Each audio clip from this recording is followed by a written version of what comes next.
لیکن میں عرض یہ کیا تھا کہ ہم جیسے کمزوروں کے لیے کوئی ایسا سہل راستہ، آسان راستہ جس کے ذریعے اللہ تبارک و تعالیٰ کے قرب اور اس کے ساتھ خاص تعلق پیدا ہونے کی منزل ہمارے لیے آسان ہو جائے اور جلدی ہو جائے، اس کے لیے میں نے دو باتیں عرض کی تھی کہ ان دو باتوں کا اگر بندہ اہتمام کر لے اپنی زندگی میں، مشق کر کر کے اہتمام کر لے، تو جتنا زیادہ اس کا اہتمام کرے گا اتنا ہی اللہ تبارک و تعالیٰ کے ساتھ انشاءاللہ قرب ہوگا اور اتنا ہی اللہ تعالیٰ کے ساتھ تعلق مضبوط ہوگا۔ ایک راستہ ہے دعا کا، جس کے اوپر میں کئی بیانات کر چکا ہوں کہ اپنی ہر بات، ہر حاجت چھوٹی ہو یا بڑی ہو، اللہ تعالیٰ سے مانگنے کی عادت ڈالے، کچھ ایسا بن جائے کہ چلتے پھرتے ہر وقت کو کچھ نہ کچھ اللہ میاں سے مانگ رہا ہو، یا اللہ یہ کر دے، یا اللہ یہ کر دے، یا اللہ یہ کر دے۔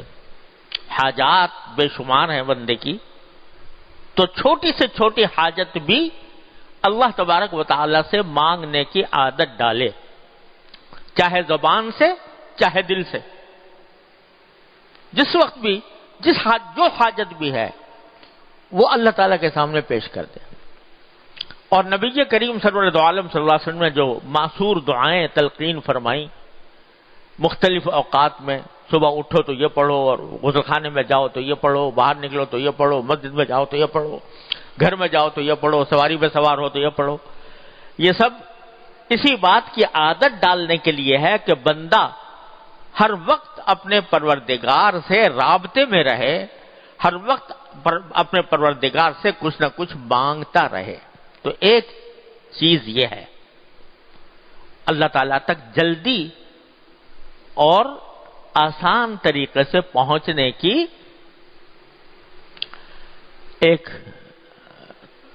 بہت ہی آسان تدبیر یہ ہے۔ اب کیا بتاؤں کہ بزرگوں نے یہاں تک فرمایا کہ جب کسی وقت گناہ کا تقاضا ہو رہا ہو دل میں، کسی گناہ کا، اس وقت بھی اللہ تعالیٰ سے مانگے، یا اللہ یہ شیطان مجھے پریشان کر رہا ہے، یا اللہ یہ نفس مجھے پریشان کر رہا ہے، مجھے فلاں گناہ کی طرف مائل کر رہا ہے، یا اللہ یا تو مجھے اس سے بچا لے یا پھر مجھ سے مواخذہ نہ فرمائیے گا۔ اللہ تبارک و تعالیٰ سے اس وقت بھی، عین اس حالت میں بھی اللہ تبارک و تعالیٰ سے مانگے، تو اتنی سہل تدبیر ہے۔ اور یہ جو فرمایا کہ ادعونی استجب لکم، کہ مجھے پکارو میں تمہارا جواب دوں گا، تو جب پکارے گا بندہ اللہ تعالیٰ کو تو جواب ضرور دیں گے وہ۔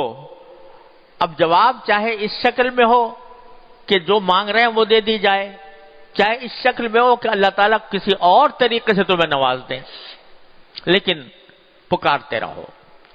ایک راستہ تو یہ ہے۔ دوسرا راستہ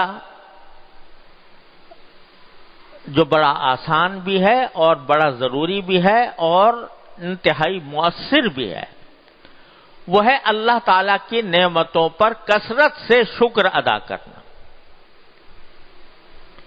ہر وقت بندہ اللہ تعالیٰ کی نعمتوں میں ڈوبا ہوا ہے، سر سے لے کر پاؤں تک ہر وقت اللہ تعالیٰ کی نعمتوں سے فائدہ اٹھا رہا ہے۔ آنکھیں دیکھ رہی ہیں، کان سن رہے ہیں، منہ میں بولنے کی طاقت ہے، زبان چل رہی ہے، ہاتھ پاؤں کام کر رہے ہیں، چلنا پھرنا ہو رہا ہے۔ یہ سب کیا ہے؟ یہ سب نعمتیں ہیں اللہ تبارک و تعالیٰ کی۔ تو انسان ہر وقت، ہر لمحے اللہ تعالیٰ کی نعمتوں میں ڈوبا ہوا ہے۔ قرآن کریم فرماتا ہے ان تعدوا نعمت اللہ لا تحصوها، کہ بندہ اگر شمار بھی کرنا چاہے اللہ تعالیٰ کی نعمتوں کو کبھی شمار نہیں کر سکتا۔ اور حقیقت تو یہ ہے کہ اللہ تبارک و تعالیٰ کی نعمتوں کا شکر ادا کرنے کا حق تو بندہ ادا کر ہی نہیں سکتا۔ حضرت شیخ سعدی رحمۃ اللہ علیہ کی مشہور کتاب ہے گلستان، پہلے بہت پڑھائی جاتی تھی، اہتمام سے پڑھائی جاتی تھی. وہ در حقیقت بڑی عارفانہ کتاب ہے.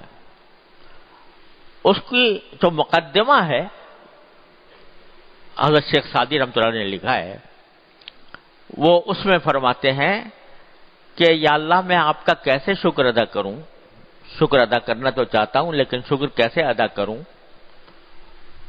کہ میرا جو سانس آ رہا ہے، سانس جو چل رہا ہے، تو سانس کا باہر آنا ایک نعمت، اندر جانا دوسری نعمت. سانس اگر اندر جائے باہر نہ آئے تو کیا ہوگا؟ موت. سانس باہر آئے اندر نہ جائے تو کیا ہوگا؟ موت. لہذا سانس کا اندر جانا ایک نعمت اور سانس کا باہر آنا دوسری نعمت. تو اگر میں صرف سانس کی نعمت پر شکر ادا کرنا چاہوں تو ہر سانس پر دو شکر واجب ہیں، ایک سانس کے اندر جانے پر، ایک سانس کے باہر آنے پر. اب اتنی دیر میں الحمدللہ کہوں گا یا اللہ تعالیٰ کا شکر ادا، یا اللہ آپ کا شکر ہے کہ مجھے سانس آ گیا، اتنے میں دوسرا سانس آ جائے گا، پھر دو نعمتیں، پھر دو شکر. اس کا شکر ادا کرنا چاہوں گا تو تیسری مرتبہ سانس آ جائے گا، اور پھر دو نعمتیں، پھر دو شکر.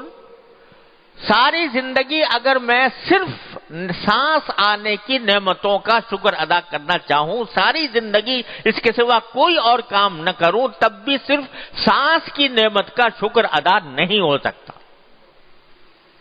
ہو سکتا ہے؟ نہیں ہو سکتا.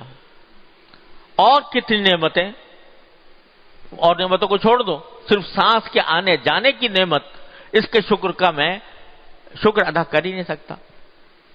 تو حقیقت میں تو شکر اللہ تبارک و تعالیٰ کا ادا ہو نہیں سکتا. اتنی نعمتوں کا ایک انبار ہے، ایک بارش ہے ہر وقت انسان کے اوپر. لیکن جتنا زیادہ، جتنا بھی کر سکے تو آدمی کو یہ چاہیے کہ ہر چھوٹی بڑی نعمت پر جو اس کو حاصل ہو، جب بھی کوئی خوشی حاصل ہوئی، کوئی راحت ملی، کوئی مزہ آیا، کوئی لذت حاصل ہوئی، اس پر اللہ تبارک و تعالیٰ کا شکر ادا کرنے کی عادت ڈالے. اللہم لک الحمد و لک الشکر. اے اللہ آپ کا شکر ہے، آپ کی حمد کرتا ہوں، آپ کا شکر ادا کرتا ہوں.